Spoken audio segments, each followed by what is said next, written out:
걔는 내 생각이나 할까? 걔는 자존심이 세서 후폭풍은 안 올 것 같은데. 헤어지고 나면 내 남자친구 여자친구는 후폭풍이 안 와서 재회는 안 될 것 같다고 생각하는 분들이 많이 계세요. 그래서 오늘은 이별 후에 후폭풍이 올 확률이 높은 남자들의 특징을 딱 말씀드릴게요. 물론 절대적으로 남자에게만 해당되는 요소는 아니라는 점을 참고해 주시면 좋겠습니다. 단순히 이러이러한 특징이 있는 남자는 후폭풍이 세더라 정도만 말씀드리진 않을 거예요. 왜 그런 남자들이 후폭풍이 올 확률이 더 높은지, 재회를 원한다면 내가 어떻게 액션을 취하는 게 좋을지 모두 말씀드릴게요. 후폭풍이 올 확률이 높은 남자, 첫 번째 특징입니다. 여자의 헌신도가 높았지만 그것을 대수롭지 않게 여겼던 남자. 인간의 뇌는 특이해서 대부분의 기억들을 미화하려는 습성이 있어요. 그래야 내 몸이 덜 스트레스를 받고 건강을 지킬 수 있으니까요. 그래서 우리의 뇌는 안 좋았던 기억은 그땐 그랬지 하며 흘러갈 수 있게 만들고, 좋았던 기억은 그건 참 좋았지 라는 추억으로 만듭니다. 그래서 나에게 헌신했던 여자와는 참 좋았지 라고 기억될 순간들이 너무 많은 거예요. 미화시켜야 되는 안 좋았던 기억보다 이미 좋았던 기억을 더 좋게 만드는 추억들이 압도적으로 많으니까 미화 수준을 넘어서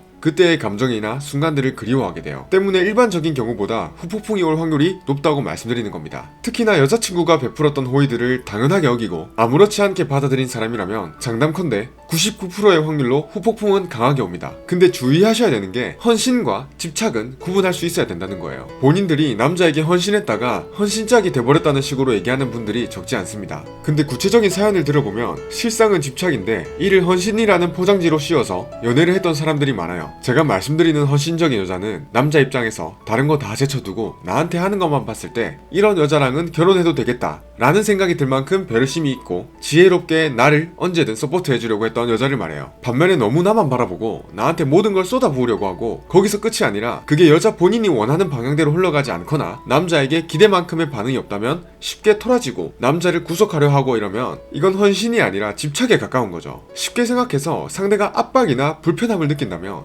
그건 헌신이 아닌 거예요. 근데 그게 아니라 여자가 진심으로 남자에게 헌신을 했지만 헤어진 경우는 앞서 말씀드린 것처럼 99%의 확률로 상대가 후폭풍을 느끼고 다시 연락 올 거예요. 그래서 이런 경우에 재회 여부보다는 상대가 다시 연락 왔을 때 어떻게 대처해야 될지를 더욱 신경 써야 됩니다. 전 남친이 나한테 연락이 올까 안 올까 애태우다가 마침내 연락이 왔어요. 이때 어떻게 대처를 하느냐에 따라서 재회가 축복이 될 수도 있고 불행이 될 수도 있어요. 반가워가지고 칼답하고 전화하고 만나자는 말에 바로 오케이 하고 그러면 안 됩니다. 재회를 축복적인 이벤트로 만들고 싶다면 전 남자친구에게 연락이 왔을 때 언제 어디서든 남자친구가 돌아오면 맞이할 준비를 하고 있었던 여자로 보이지 마세요. 당연한 거 아냐? 라고 생각하실 분도 계실 텐데 왜 그렇게 해야 되는지 근본적인 이유를 아시나요? 헌신도가 높았던 사람들이 헤어지는 원인은 프레임, 즉 이성적인 매력이 떨어져서인 경우가 많아요. 강아지처럼 늘 나만 바라봐주고 내가 하는 말이나 행동에 크게 반응하는 사람은 상대에게 높은 신뢰도를 줄 수는 있지만 이성적인 매력이 떨어질 가능성이 높아요. 즉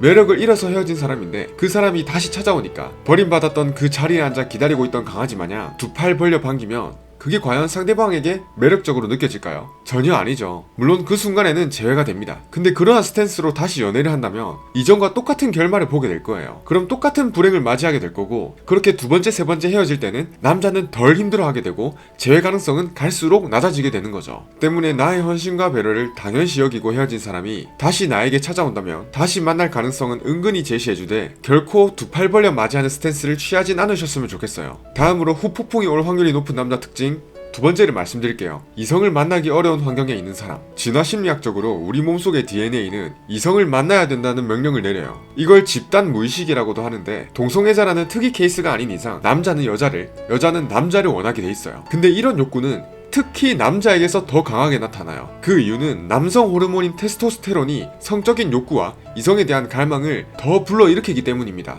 야심한 밤에, 그것도 금요일이나 토요일에 자니? 뭐해? 이렇게 연락 오는 성별의 비율만 봐도 남자가 더 이성적인 끌림에 취약하다는 걸 알 수 있는 거죠. 이성을 만나기 어려운 환경에 있는 남자, 예를 들면 해외 타지로 유학을 갔다거나 군대를 갔다거나 남초 집단인데다가 소심한 성격을 가진 남자라면 새로운 이성을 만날 환경은 부족하겠죠. 근데 이성적인 영역을 제쳐두고서라도 나의 무의식과 호르몬이 여자를 원하는데 그 대상이 전 여자친구밖에 떠오르지 않는다면 전 여자친구를 점점 그리워하게 됩니다. 전 여자친구를 계속 생각하게 되니까 안 좋았던 기억을 더 빠르게 미화시키고 다시 만나서 잘 돼야만 하는 이유나 근거를 찾게 되는 거죠. 그럼 그건 나를 사랑해서가 아니라 여자가 필요해서 다시 연락하는 거 아닌가요? 라는 생각이 들 수도 있을 거예요. 하지만 꼭 그렇지만은 않습니다. 만약 성적인 욕구를 해소하기 위해 연락 오는 거라면 사랑할 대상보단 여자가 필요해서 연락하는 건 맞아요. 근데 그게 아니라면 남자 본인도 본질적인 이유는 새로운 이성 대체자가 없음이지만 그것이 무의식 중에 드는 생각이기 때문에 본인도 본질적인 이유를 모릅니다. 그래서 다시 전 여자친구와 재회해야 되는 다른 이유들을 떠올리면서 연락하게 될 거예요. 말이 조금 어렵죠? 예를 한번 들어볼게요.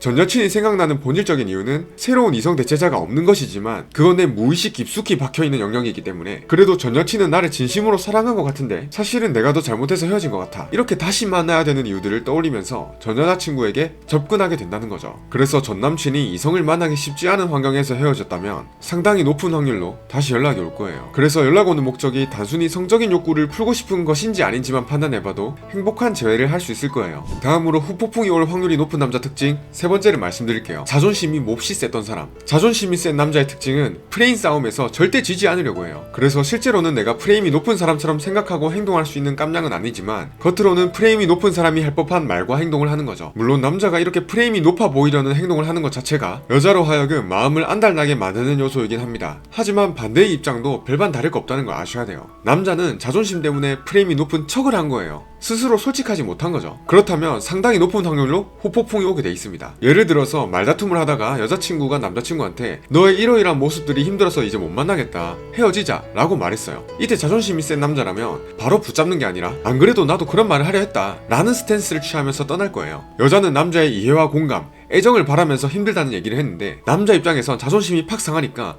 쿨한 척, 자기도 비슷한 생각을 했던 척 헤어짐을 받아들이는 거예요. 그럼 이때 왜 자존심이 센 남자는 후폭풍이 올까요? 이런 생각을 하게 되기 때문이에요. 헤어질 당시 내가 했던 말은 사실 마음에 없는 말인데 내가 솔직하게 말했더라면, 내가 진정성 있게 말을 했다면 괜찮지 않았을까? 헤어지는 당시에 본인이 했던 말과 행동이 자존심 때문에 나온 거짓말임을 자기가 제일 잘 알기 때문에 후폭풍이 오는 거죠. 근데 그렇다 치더라도 자존심이 세면 먼저 연락이 안 오는 거 아닐까요? 라는 생각이 들 수도 있을 겁니다. 맞습니다. 자존심이 센 사람은 상대방한테 연락을 하고 싶다가도 이를 갈면 참는 경우가 많아요. 하지만 여자 쪽에서 먼저 자존심이 센 남자가 아예 연락을 못하게끔 못 박아버리는 말이나 행동만 하지 않는다면 다시 연락이 올 겁니다. 남자가 여자에게 다시 연락하려면 자존심을 많이 굽혀야 하게끔 만드는 게 아니라 남자가 자존심을 조금만 굽히면서도 여자에게 연락을 취할 수 있게 하는 게 좋다는 거예요. 가령 헤어질 당시에 여자가 남자에게 지금은 이렇게 헤어지지만 그래도 한때 좋았던 사람이자 재밌었던 친구로서 다음에 웃으면서 얘기나 하자, 잘 지내 라는 식으로 마무리를 한다면 자존심 센 남자 입장에서 보면 여자가 그래도 먼저 다음에 웃으면서 얘기나 하자는 손을 건네고 떠난 거니까 시간이 조금 지나서 자존심을 덜 굽히면서 연락할 수 있는 거죠.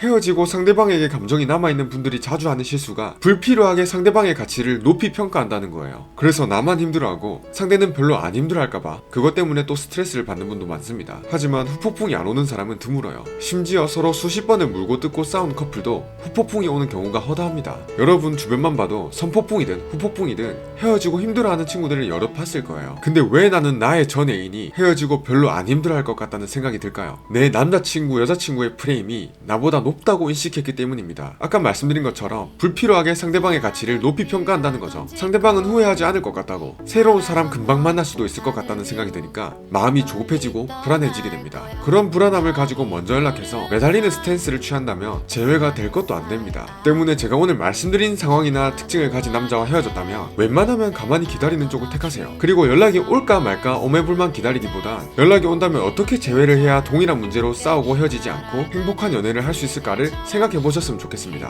이 다음 영상에서는 남자뿐만 아니라 여자도 포함해서 일반적으로 후폭풍이 많이 오는 사람들의 특징을 말씀드리도록 할게요. 오늘 제가 알려드린 경우에 해당되지 않더라도 제가 말씀드린 부분들을 곰곰이 되짚어 본다면 마음의 여유를 찾는 데 도움이 되실 거예요. 앞으로도 연애나 이별에 대한 이야기들을 말씀드릴 테니까요. 오늘 이야기가 도움되셨다면 구독이나 좋아요 둘 중에 하나만 눌러주셔도 좋으니까 다음에 또 뵐 수 있었으면 좋겠습니다. 다음 영상에서 뵙겠습니다. 긴 영상 봐주셔서 감사합니다.